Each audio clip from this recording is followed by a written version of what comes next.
I'm Kris Jensen. I've been a criminal defense attorney for over 20 years now, and I've handled DUI cases for the entire time.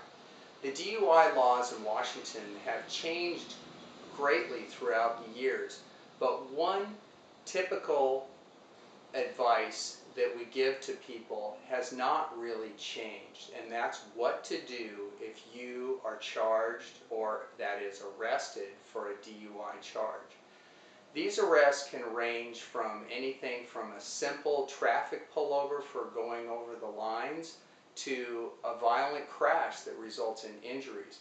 But the bottom line is that the police will be looking at you, asking you questions, investigating to see if you were driving while intoxicated.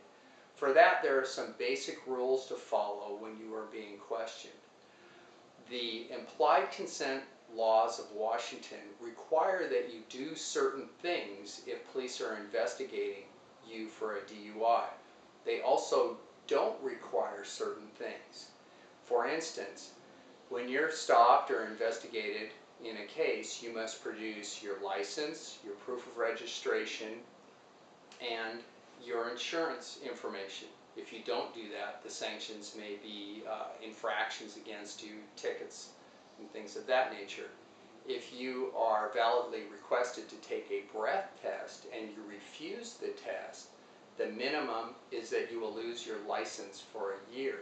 So there are certain things under the implied consent laws that you need to do. However, that doesn't mean that you have to do everything for the police.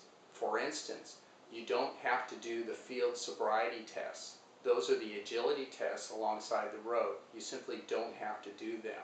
You don't have to answer any interview questions that the police give you. For instance, you don't have to answer where you were, how long you were there, when you got off work, when was the last time you went to the bathroom, how many drinks you had, what kind of medications you're on. You don't have to answer any of these questions. As a matter of fact, these dovetail directly back to your Fifth Amendment right to remain silent. And you should do that as much as possible if you're being investigated for a DUI. What we tell people is take the breath test and refuse everything else. And be nice about it. And after you're done with that, call a good attorney. If you want to call a good attorney, call Jensen Legal. Thank you very much.